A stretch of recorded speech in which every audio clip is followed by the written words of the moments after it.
اعوذ باللہ من الشیطان الرجیم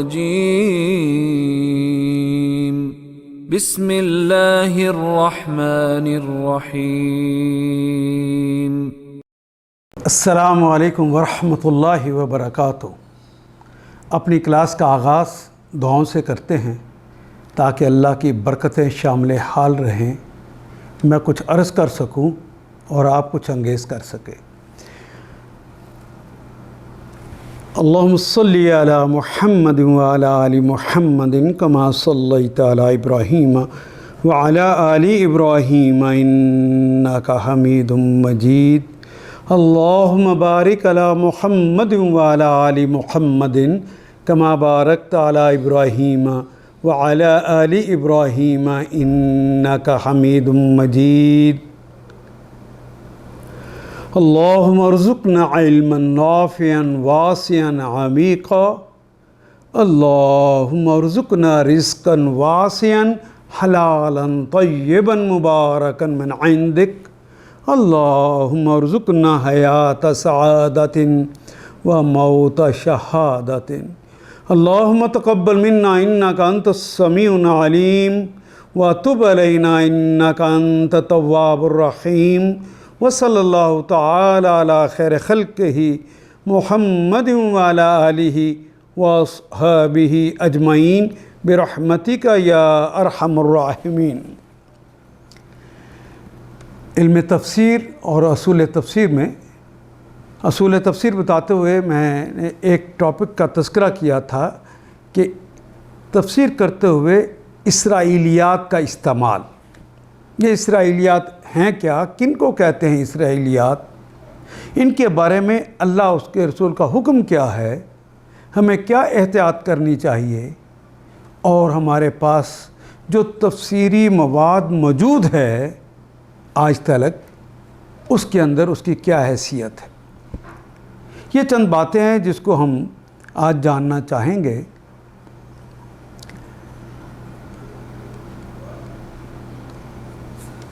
اسرائیلیات سے مراد وہ روایات ہیں جو بنی اسرائیل کے واقعات ہیں یا ان سے پہلے کی تاریخ ہے، اور ان تک وہ تاریخ ان کے انبیاء اور رسول کے ذریعے پہنچی۔ پھر انہوں نے جو لوگ مسلمان ہو گئے، انہوں نے صحابہ اکرام رضوان اللہ تعالیٰ مجمعین کو وہ باتیں بتائیں۔ وہ جو باتیں بتائیں انہوں نے تو وہی بتائیں جو ان تک پہنچی تھی، پھر انہوں نے ان کو پہنچائیں۔ تو اس پہ جب لوگوں نے تفسیر لکھنی شروع کی تو اس مواد کو بھی اس کے اندر داخل کرنا شروع کیا۔ نبی اکرم صلی اللہ علیہ وسلم نے بھی اس کے بارے میں ہمیں ہدایات بھی دی۔ یہ جو اسرائیلی روایات ہیں، یعنی یہ شوق ہوتا ہے انسان کو بنیادی طور پہ کہ وہ چھپی ہوئی چیزوں کو تلاش کرے، جانے، اور اس کی یہ بھی نفسیات ہے کہ جو پڑھے لکھے لوگ ہوتے ہیں ان کی طرف وہ رجوع کرتا ہے تاکہ ان سے مرعوب ہوتا ہے باقاعدہ، اور سمجھتا ہے کہ ان کی باتیں بہت زبردست ہیں۔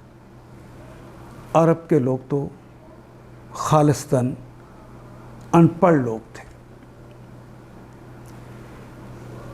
ان سے پہلے جو امت جس پر اللہ نے اپنے رسول بھیجے وہ پڑھی لکھی قوم بنی اسرائیل تھی، جس کے جد امجد حضرت ابراہیم علیہ السلام اہل مکہ کے بھی جد امجد ہیں۔ تو جب یہودیوں سے، عیسائیوں سے، جو بنی اسرائیل ہے دراصل، ان سے بنی اسماعیل یہ باتیں سنتی کہ کس طرح حضرت آدم علیہ السلام تشریف لائے، اس دنیا کی تخلیق ہی کیسے ہوئی، یہ دنیا کیسے بنی، کہیں اصحاب کہف کا واقعہ آ گیا ہے، کہیں پہلے انبیاء اور رسول کی تاریخ کے واقعات آ گئے ہیں، اور بڑے بڑے اہم واقعات حضرت سلیمان علیہ السلام کے واقعات آ گئے ہیں۔ ان کو اگر کوئی روایت کرتا ہے تو ہم قرآن حکیم کی اس آیت کے تحت شرح کرتے ہوئے، اس کی تفسیر کرتے ہوئے، اس کو کھول کھول کر بتاتے ہوئے کیا کیا بیان کرنا ہے، کیا کیا بیان نہیں کرنا، تو پہلے تو وہ روایات کو دیکھنا ہے کہ وہ روایات کتنی طرح کی ہیں۔ یہ روایات، ان کو اگر انالیسس کیا جائے تو 3 طرح کی روایات ہیں۔ ایک طرح کی روایت وہ ہیں جن روایات کی تائید قرآن حکیم میں یا مستند احادیث سے ہمیں مل جاتی ہے۔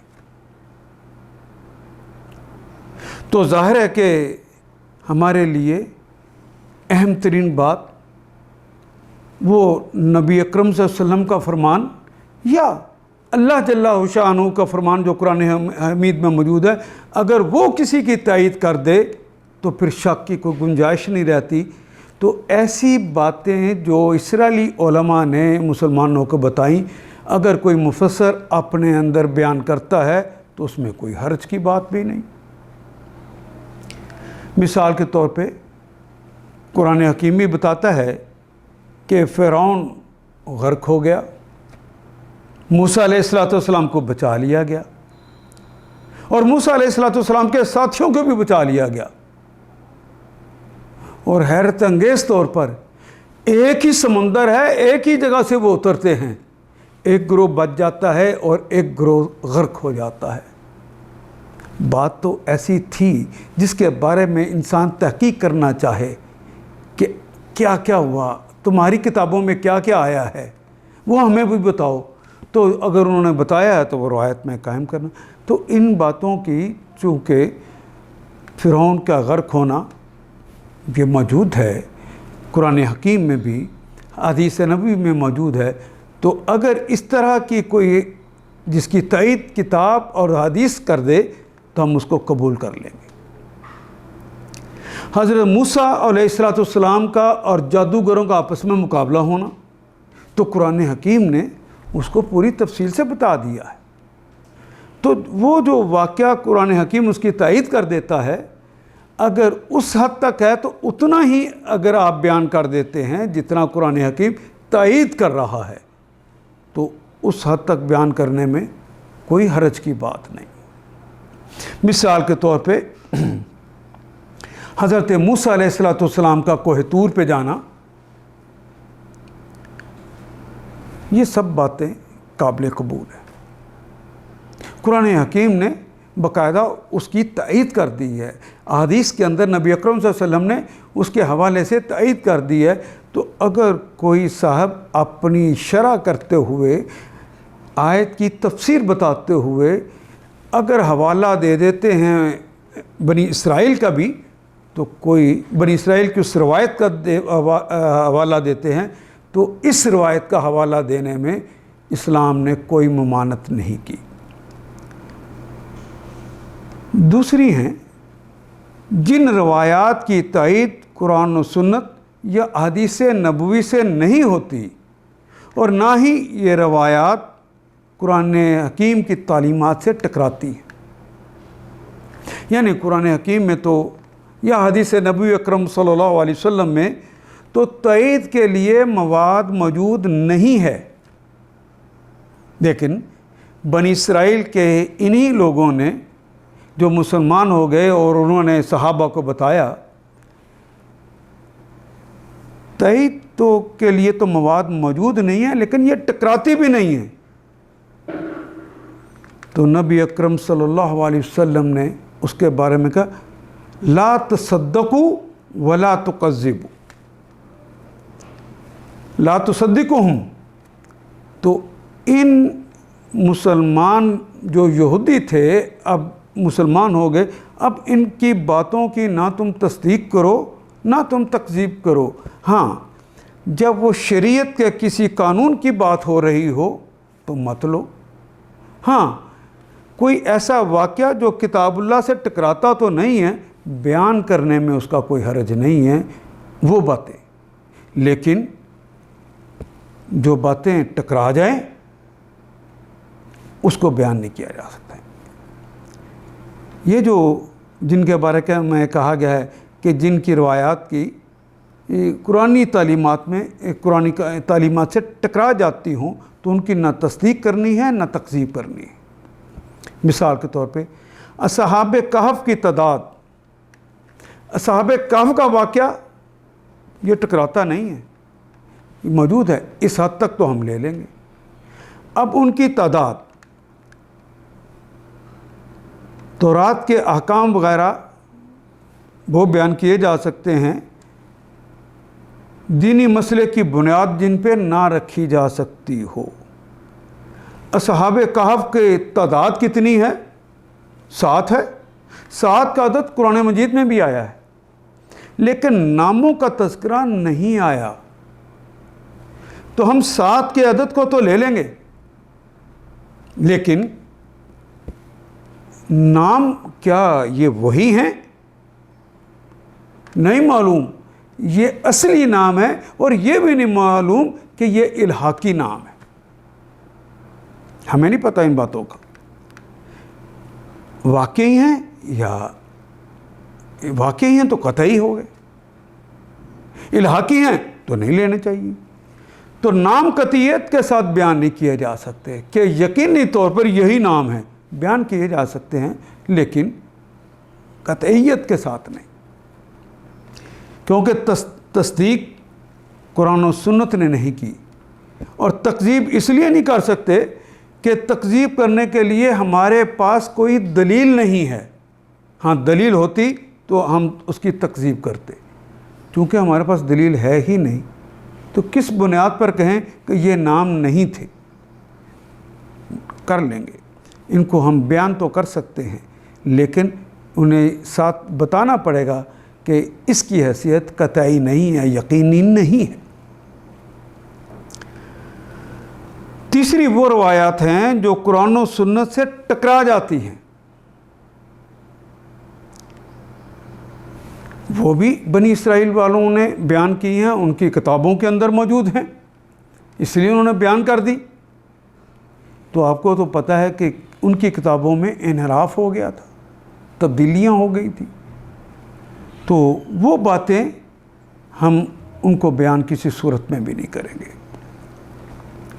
مثال کے طور پہ حضرت سلیمان علیہ السلام کا آخری وقت میں بت پرست ہو جانا ان کے نزدیک ان کی کتابوں میں موجود ہے، لیکن ہم نہیں بیان کر سکتے، اگر بیان کریں گے تو یہ زیادتی ہو جائے گی، یہ تفسیر نہیں ہوگی، اسرائیلیات کا یہ استعمال جائز نہ ہوگا۔ مثال کے طور پہ حضرت داؤد علیہ السلام کے ایک جرنیل تھے اوریا، تو ان کی بیوی پر حضرت داؤد نے ان کو ننگا دیکھ لیا اور وہ اس پہ عاشق ہو گئے اور ان کو تعریف کی بلا کے، اور ان کو پھر جرنیل کو باہر لڑنے کے لیے بھیج دیا، لڑنے پر بھیج کے وہ مر گیا، تو اس کی بیوی کو اپنے گھر میں لے آئے۔ اس طرح کی فضولیات کے اوپر اس کو لکھنا بھی، اس کو بیان کرنا بھی اسلام اس کی اجازت نہیں دیتا۔ کس بنیاد پر کہو گے؟ جس کی تائید قرآن نہیں کر رہا بلکہ تکذیب کر رہا ہے۔ یہ اس لیے تکذیب ہو گئی کہ یہ وہ الزامات ہیں جو انبیاء اور رسول پر اور وہ جو معصومین ہیں ان پر لگائے گئے ہیں، اسلام کے اور قرآن کے بتائے ہوئے اصول کے خلاف۔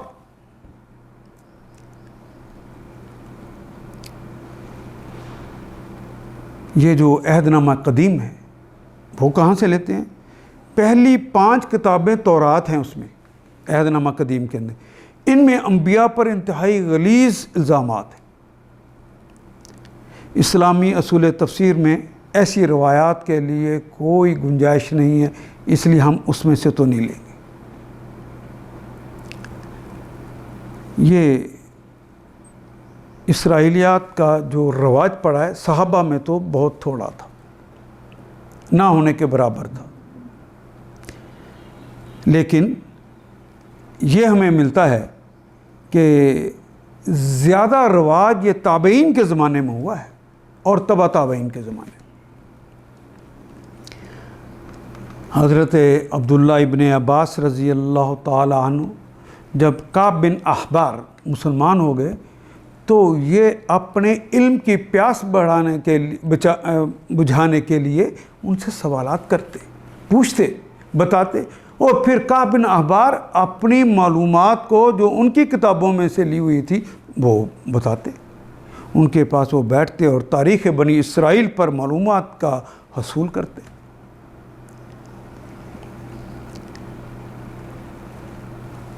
ان میں سے ایک کعب بن احبار تھے، دوسرے وہب بن منبع، تیسرے عبداللہ بن سلام۔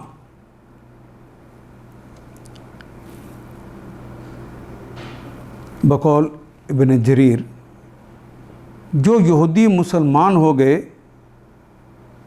کعب بن احبار، وہب بن منبع، عبداللہ بن سلام یا عبداللہ بن عمر، دونوں نام ایک ہی شخص کے ہیں، ان حضرات کی روایات جو آغاز دنیا، واقعات قدیمہ، قصص الانبیاء کے حوالے سے نقل کرتے ہوئے مفسرین متقدمین نے، یعنی وہ مفسرین جو متقدمین کہلاتے ہیں، سہل انگاری سے کام لیا ہے۔ ابن جریر نے ان کے اوپر بڑا واضح لکھا ہے، ان کی وہ روایات بھی جو نہیں لینی چاہیے تھیں اپنی تفسیروں میں انہوں نے لے لی ہیں، ہر رتبہ و یابس کو اپنی تفسیروں میں جمع کر دیا ہے۔ ابن خلدون نے اس کے اوپر پورا ایک صفحہ لکھا ہے اور بڑی عالمانہ اس کے اوپر گفتگو کی ہے کہ انہوں نے کس طرح اس رتبہ و یابس کو اکٹھا کر دی۔ ان کے مقابلے میں کچھ لوگ تھے، مثال کے طور پہ ابن قتیبہ رحم اللہ تعالی، امام نووی رحم اللہ تعالی نے اسرائیلیات کو تو اپنی تفسیر میں درج ہونے ہی نہیں دیا، انہوں نے اجتناب برتا ہے۔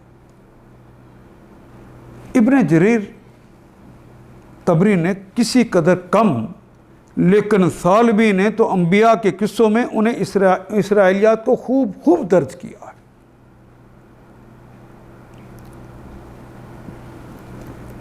تابعین کے عہد میں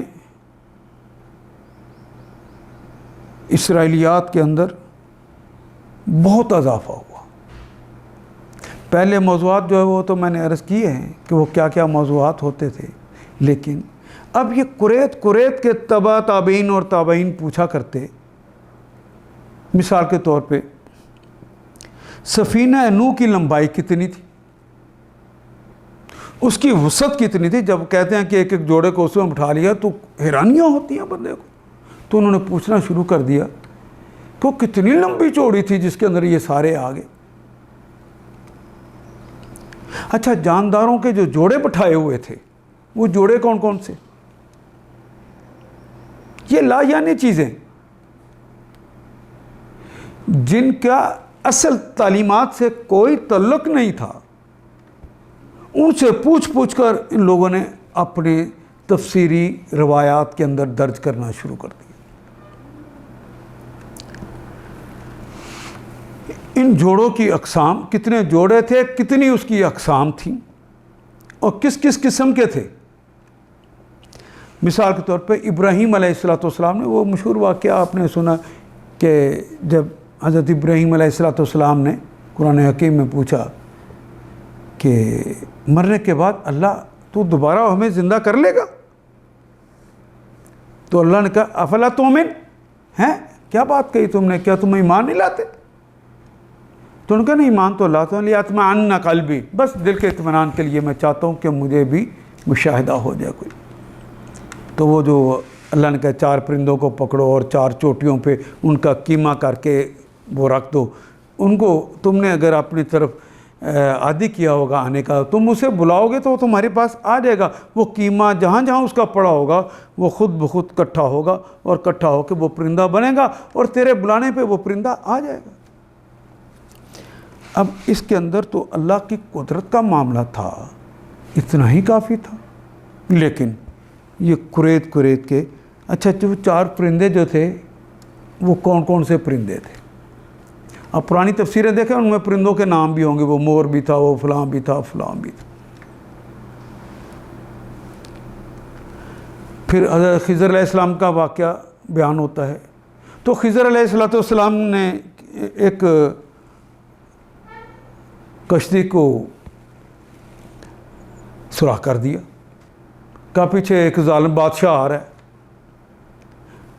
تو اس پہ حیران ہو گئے تابعین تبع تابعین، تو انہوں نے قریت کے پوچھنا شروع کر دیا کہ اچھا یہ جو حضرت خضر علیہ السلام کے زمانے میں ظالم اور غاصب بادشاہ تھا جو لوگوں کی کشتیوں پہ قبضہ کر رہا تھا، وہ کون تھا؟ اس کا خاندان کون سا تھا؟ اس بادشاہ کا نام کیا تھا؟ حضرت خضر نے جس بچے کو قتل کر دیا تھا، اور حضرت موسیٰ نے کہا نفس زکیہ کو قتل کر دیا تو نے، بچہ تھا اس کو قتل کر دیا، تو انہوں نے کہا اس کا ماں باپ بڑے نیک ہیں اور یہ بڑے ہو کے ایسا ایسا بنے گا۔ تو کہا اچھا اس بچے کا کیا نام تھا؟ اس کا حسب نسب کون تھا؟ اس کے باپ کا کیا نام تھا؟ اس کی ماں کا کیا نام تھا؟ خاندان کون سا تھا؟ عربوں کا یہ بھی ہے، نسب بھی جاننا بڑا ضروری ہوتا ہے۔ تو اس کے اوپر ایک بڑا مشہور واقعہ ہم پڑھتے ہیں بنی اسرائیل کے اندر کہ ایک قتل کے اندر جھگڑنے لگ گئے، اس نے کہا تم نے مارا ہے، اس نے کہا تم نے مارا ہے۔ تو قرآن حکیم نے بیان کیا کہ اللہ نے کہا کہ اس ایک بچڑے کو قتل کرو، اس کے جسم کو اس کے جسم کے ساتھ، مقتول کے جسم کے ساتھ لگاؤ، یہ خود بتا دے گا کہ میرا قاتل کون ہے۔ تو وہ آتا ہے کہ وہ ادھر ادھر کی باتیں کرنے لگ گئے، کون سا بچڑا ہوگا، کیسا ہوگا، اس کا رنگ کیسا ہوگا۔ تو وہ تو بتانا مقصود ہے کہ کیل و کال نہ کرو اور ان کی بات کو مانو اور وہ کام کر لو۔ لیکن کیونکہ یہ بنی اسرائیل کا قصہ تھا تو انہوں نے پوچھنا شروع کر، اچھا وہ جو بچڑا تھا نر تھا کہ مادہ تھا؟ حضرت یوسف علیہ السلام نے 11 ستارے دیکھے، اچھا دیکھے تھے، حالانکہ اس کی بتا بھی دیا کہ اس سے مراد کیا ہے، لیکن انہوں نے پوچھنا شروع کر دیا کہ اچھا ان کے مقامات کیا ہیں، وہ کس کس مقام کے ستارے ان کو نظر آئے تھے، اس کی تفصیلات۔ حضرت موسیٰ کے قصے میں ان کی بیوی کے متعلق آتا ہے تو تحقیق کرو کہ بتاؤ کہ حضرت شعیب کی وہ دو بیٹیاں تھیں نا، جب وہ پانی لینے کے لیے گئی ہوئی تھی اور رشت تھا، وہ ایک سائڈ پر کھڑی تھی، انہیں پانی کوئی نہیں لینے دے رہا تھا۔ تو حضرت موسیٰ نے کہا کیا معاملہ ہے؟ انہوں نے کہا ہمارا باپ بوڑھا ہو گیا ہے اور ہم کمزور ہیں اور یہ جگہ چھوڑیں گے تو پھر کریں گے۔ تو انہوں نے پانی لے کر دیا، تو ان میں سے ایک کے ساتھ شادی کروا دی حضرت شعیب علیہ السلام نے اپنی ایک بیٹی کی۔ اچھا وہ چھوٹی بیٹی سے شادی ہوئی تھی کہ بڑی بیٹی کے ساتھ شادی ہوئی تھی؟ یہ تفصیلات۔ اچھا حضرت شعیب نے کہا کہ 8 سال تو تمہیں شرط کے پورے کرنے ہوں گے، اگر 10 سال پورے کر دو تو تیرے اپنی طرف سے ہے۔ تو حضرت موسیٰ نے وہ جو خدمت کی تھی 8 سال کی تھی کہ 10 سال کی تھی، اس کی تحقیق کے نام پہ اسرائیلیات کا روایات کا دخول کر دیا۔ اصحاب کہف کے نام، جس طرح میں نے پہلے کہا ہے، ان کے کتے کا رنگ، کتے کی نسل کون سی تھی۔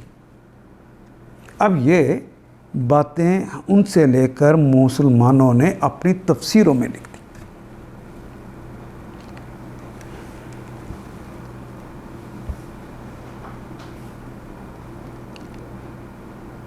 ابن قتیبہ، امام نووی نے اسرائیلیات کو درج نہیں کیا، وہ تو خالص سیرہ نے دیا، لیکن ابن جریر نے کسی قدر کم روایات کو لیکن لیا۔ امام سالبی نے انبیاء کے قصص میں انہی اسرائیلی روایات کو لیا ہے۔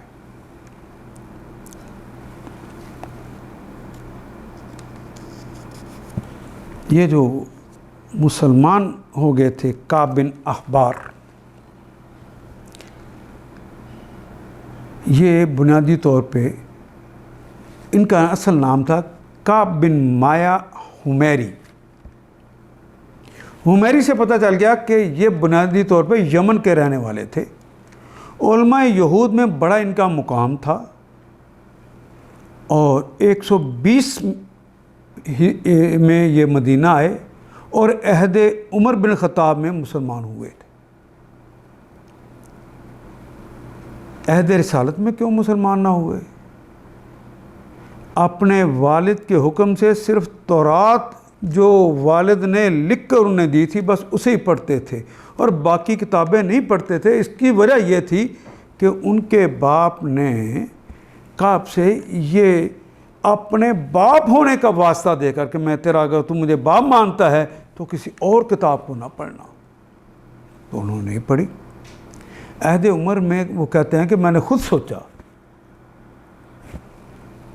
باپ مجھ سے کیا چھپانا چاہتے ہیں، ایسے دل میں بات آئی تو اس تجسس میں وہ کتابیں میں نے پڑھنی شروع کر دی، اور جب کتابیں پڑھی تو اس میں نبی کا ذکر آ گیا اور ان کی امت کی صفات آ گئی، اور یہ میں نے پڑھا اور میں خود مسلمان ہو گیا۔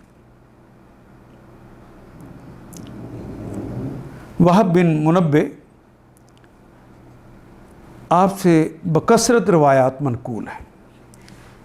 آپ فارسی الاصل ہیں، صنع یمن کے رہنے والے ہیں، فارسی الاصل ہیں لیکن یمن میں آ کے اس کے دارالخلافہ صنعاء میں ان کی رہائش تھی۔ آپ حضرت عثمان کے عہد میں پیدا ہوئے اور 110 میں وفات پائی آپ نے۔ 110 ہجری میں جا کے منبع حضور کے زمانے میں مسلمان ہو چکے تھے۔ آپ زاہد و عابد تابعی تھے۔ ابو ہریرہ، ابو سعید خدری، عبداللہ بن عمر، حضرت ابن عباس، عبداللہ ابن عباس یعنی حضرت جابر سے روایات لی ہیں انہوں نے۔ علماء اہل کتاب کی روایات اور کتابوں کا وسیع علم تھا ان کے پاس، بڑے عالم دین تھے۔ ابن سعد کے مطابق انہوں نے احادیث نبوی صلی اللہ علیہ وسلم کے نام سے ایک کتاب احادیث الانبیاء بھی تالیف کی، مؤلف تھے۔ بلکہ مسعودی نے ان کی ایک کتاب اور کا تذکرہ کیا جس کو المبدع کہتے ہیں، اس کتاب کا نام مسعودی نے المبدع لکھا ہے۔ حاجی خلیفہ نے کشف الظنون جو انہوں نے فہرست تیار کی، کشف الظنون کے اندر بھی اس کا تذکرہ کیا ہے، اور شاید اسی کتاب کو انہوں نے اسرائیلیات کا نام دیا ہے۔ یاقوت نے بھی، یاقوت الحموی نے رحم اللہ تعالیٰ نے، اور قاضی ابن خلقان نے بھی ان کی ایک کتاب کا تذکرہ کیا، ذکر المملوک المفتوحہ۔ امام بخاری اور امام مسلم نے اپنی صحیح میں ان کی روایات کا ذکر کیا ہوا ہے۔ اچھا، یہ جو اصول بنے، ان اصولوں کے اوپر مسلمانوں کے اندر 4 طریقوں سے تفسیریں لکھی گئی۔ تفسیر لکھنے کے مختلف طریقے اپنائے گئے۔ ان میں سے اصول تفسیر میں سے جو طریقہ ایک طبقہ جنہیں ہم محدثین اور اہل روایت کا طبقہ کہتے ہیں، انہوں نے اختیار کیا۔ ان کے نزدیک تفسیر میں اصل اعتماد نبی اکرم صلی اللہ علیہ وسلم کے ارشادات، کیونکہ قرآن حکیم خود بتاتا ہے کہ اس کے پہلے قاری بھی آپ، اس کے پہلے شارع بھی آپ ہیں۔ تو جو تفسیری روایات رسول اللہ صلی اللہ علیہ وسلم سے ملی، انہوں نے ان پر اعتماد کیا۔ سب سے زیادہ اعتماد والی چیزیں وہ تھیں۔ پھر صحابہ کے آثار پر، یعنی نبی اکرم صلی اللہ علیہ وسلم سے لے کر صحابہ نے جس طرح کیا، وہ روایات جو ہیں وہ انہوں نے نقل کی، اور محدثین اور اہل روایت نے پہلے جو ان سے گزر چکے تھے اہل علم اور انہوں نے تفسیریں لکھی، ان تفسیروں کے اندر بھی جو روایات انہیں ملی، انہوں نے ان ساری روایات اور ان کے سارے اقوال کو لکھنا شروع کر دیا اپنی تفسیروں۔ اہل تعویل کی جس قدر اقوال مل سکے یہی عالم بڑا بنتا تھا، وہ کوئی چھوڑتا ہی نہیں تھا، ہر طرح کے اقوال انہوں نے اس میں اکٹھے کرنے شروع کر دیے۔ وہ آیت کی تفسیر میں جمع کرتے، اور بسا اوقات ایسا بھی ہوتا کہ ایک نے اور رائے دی ہوئی ہے، دوسرے نے اور تفسیری روایت لکھی ہوئی ہے، ان میں آپس میں اختلاف ہوتا، تو انہوں نے اس کو بھی لکھ دیا اور جو مخالف آئی ہے اس کو بھی لکھ دیا۔ پھر ان کے درمیان تطبیق اور توفیق پیدا کرنے کی بھی کوشش نہیں کی، نہ اس میں بتایا کون سی راجح ہے کون سی راجح نہیں ہے، کس پر اعتماد کیا جا سکتا ہے اور کس پر اعتماد نہیں کیا جا سکتا۔ اس طرح کی کتابیں جن لوگوں نے لکھی وہ محدثین اور اہل روایت کا، اور بعد میں آنے والے جو انہی کے سوچ کے لوگ تھے، انہوں نے بھی بعد میں جو اس کے بعد آئیں روایات، جو اس کے بعد آئیں روایات، جو اس کے بعد آئیں روایات، انہی کو اکٹھا کرتے چلے گئے، اور یہ کتابیں اس طرح بڑھ گئیں کہ جو کتاب لکھتا تو اب یہ ذہن بن گیا تھا کہ جو پہلوں نے لکھا ہوا ہے اس کے خلاف نہیں جانا، وہی ہم نے لکھنا ہے، تو وہیں سے لینے لگ گئے۔ تو کسی نے کچھ باتیں حذف کی، کسی نے اختصار کے ساتھ لکھنا شروع کر دیا، اور نئی کتابیں تیار ہوتی گئی، لیکن روایات وہیں سے لیتے گئے۔ اہم ترین کتاب جس کو لوگوں نے اپنے لیے مثال بنایا وہ ابن جریر رحمہ اللہ تعالیٰ کی تفسیر جامع القرآن ہے۔ تفسیر جامع القرآن روایتی طریق پر آج تک جو کتابیں لکھی گئی ہیں سب نے یہیں سے لیا ہے، حتیٰ کہ ابن کثیر اتنی معروف ہمارے پاس ہے، تو اس کو بھی آپ دیکھیے تو ہر رطب و یابس جتنی روایات ممکن ہو سکیں انہوں نے وہ دے دی ہیں، اور اس میں بتا دیا ہے کہ فلاں نے یہ بتایا، فلاں نے یہ بتایا، فلاں نے یہ بتایا، یہ اقوال سارے آتے شروع ہو گئے۔ اب خدا لگتی کہیے، اس میں تو کوئی شک نہیں ہے کہ جو تفسیر کتاب اللہ بتا دے، قرآن یفسر بعض بعض، یا روایت کے اعتبار سے جو ہمیں روایت مل جائے کہ نبی اکرم صلی اللہ علیہ وسلم سے اس بارے میں پوچھا گیا اور آپ نے یہ بتایا، اس سے زیادہ اہم سورس کون سا ہو سکتا؟ وہ لکھنا تو ٹھیک ہے، اور بلا شبہ یہ بڑا عمدہ اور اعلیٰ ترین اعتماد ہے۔ پھر صحابہ کے آثار، صحابہ نے جو رسول اللہ کو کرتے دیکھا، پھر صحابہ نے اس کو اڈاپٹ کر لیا، اس کو لے لیا، دیکھیں۔ اس کے بعد اہل تفسیر کا کیا یہ مقام ہو سکتا ہے جو ان کی روایات ہیں ان کو ان کے مقابلے پر رکھا جائے؟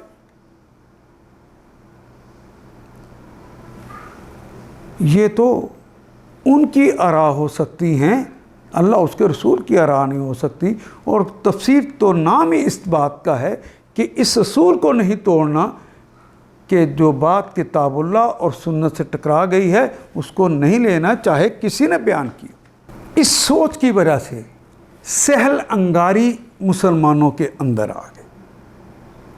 اب یہ دیکھنا کہ اس آیت کا اس مطلب کو لینا ہے تو اس آیت کے حوالے سے کہاں کہاں پہلے تذکرہ ہو گیا ہے، کہاں بعد میں تذکرہ ہوا ہے، کس زمانے میں تذکرہ ہوا ہے، وہ جو علوم القرآن کے اوزار میں نے کہا تھا وہ استعمال کرتے ہوئے صحیح بات کو جاننے کی کوشش کرنی ہے، وہ جو بنیادیں تھیں اس کو دیکھتے ہوئے، وہ ایک مشکل کام تھا۔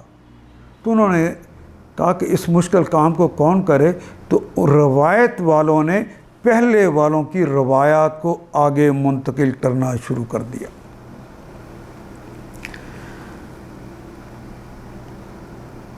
حتیٰ کہ ترجمے بھی اور تفسیریں بھی ان ترجمہ اور تفسیروں کے سکہ ہونے، ان کے اچھے ہونے کی دلیل ہی یہ بن گئی کہ انہوں نے اپنے پاس سے کچھ نہیں لکھا، ان سے پہلے جو لوگ تھے انہوں نے بھی یہ کتاب میں لکھا تھا، اس لیے انہوں نے بھی یہ لکھ لیا۔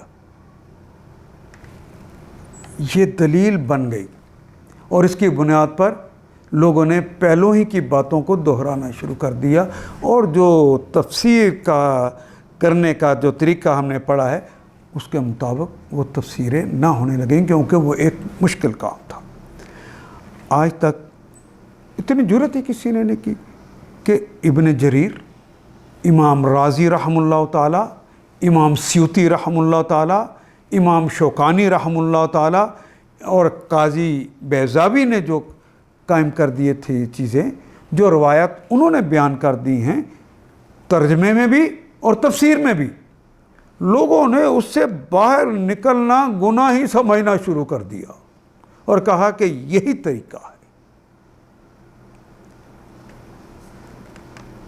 میں اس کو ایک اور بھی تقسیم ہوئی ہے کہ وہ آثاری تفسیر کیا ہوتی ہیں، تو اس کے اوپر میں گفتگو کروں گا بعد میں، لیکن ایک اور بھی طبقہ تھا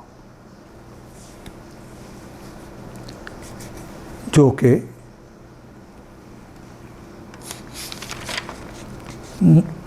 مقلدین کا طریقہ کہلاتا ہے۔ یہ مقلدین کا طریقہ میں نے آپ کو بتایا کہ مقلدین میں سے مراد یہ نہیں ہے، اب یہ ایک سوچ بن گئی کہ پہلے انہوں نے جو لکھا ہے ہم نے اس کے مطابق لکھنا ہے، تو انہی کے بعد ایک بن گیا مقلدین کا طبقہ۔ مقلدین کے طبقے نے کیا کیا کہ یہاں ائمہ فقہ کے مقلد مراد نہیں ہے، تفسیری اصولوں کے مقلدین، روایات کے مقلدین جو پہلے لکھی گئی ہوئی ہیں، ابن جریر، امام رازی اور زمخشری کی تفسیریں، انہی کے مطابق ہی ہم نے کتابیں لکھنی ہیں۔ اور اکثر بیشتر یہ جو کتابیں تھیں جو مقلدین نے لکھی، یہ تلخیص تھی، اختصار تھا۔ یہ کتابیں لکھنے کا مقصد اصل میں تفسیر تھا ہی نہیں۔ محدثین اور اہل روایت کا طریقہ آپ نے جانا، اور اہل روایت کے طریقے سے ہی متاثر وہ مقلدین کا طریقہ جو بنا وہ میں نے آپ کو بتایا، اور آج تک اسی کے مطابق لکھی چلی آ رہی تھی۔ اور انہی سے مقابلے پر ایک اور طبقہ بنا جنہیں ہم متکلمین کا طبقہ کہتے ہیں۔ یہ متکلمین کا طبقہ کون سا ہے؟ اس کو بھی جاننے کے لیے جب مسلمانوں کا اللہ نے کرم فرمایا اور ان کا اثر رسوخ دوسرے ملکوں میں بڑھنے لگ گیا، ان کے انٹریکشن دوسرے ممالک سے ہونے لگ گئی، دور دور تک مسلمانوں کی سلطنت پھیلنے لگ گئی، تو مسلمانوں کا پہلا جو علمی رابطہ ہوا وہ یونان سے ہوا۔ یونان بنیادی طور پہ فلسفے کا گھر ہے، اس میں ہر چیز فلاسفیکل دیکھی جاتی ہے۔ مثال کے طور پہ چونکہ فلسفے کی بنیاد تو منطق ہے، اور منطق یہ بات بتاتی ہے کہ اگر اے برابر ہے بی اور بی برابر ہے سی تو ثابت ہو گیا کہ اے برابر ہے سی۔ اس منطق اور فلسفے کی بنیاد پر انہوں نے اپنے گفتگو کرنے کا اور اپنے علمی تحقیق کا ایک انداز بنایا، اس کے لیے وہ دلائل اکٹھے کرتے، یہ دلائل اکٹھے کر کے اور تحقیق کا ایک نظام ان کا تھا۔ جب مسلمانوں کا ان کے علماء سے انٹریکشن ہوئی تو ان کو یہ بات ان کی اچھی لگی، تو انہوں نے بھی اپنے ان کی باتوں کو تحقیق کے اس انداز کو قبول کر لیا۔ اس انداز کو قبول کرنے سے مسلمانوں کے اندر فرقے پیدا ہونے شروع ہو گئے۔ مثال کے طور پہ ان اللہ سمیع بصیر ایک آیت ہے، میں اس کو اگر سوچتا ہوں، میں اس کو اگر پڑھتا ہوں تو میں تو یہی سمجھتا ہوں کہ انا کا مطلب تو ہو گیا بے شک،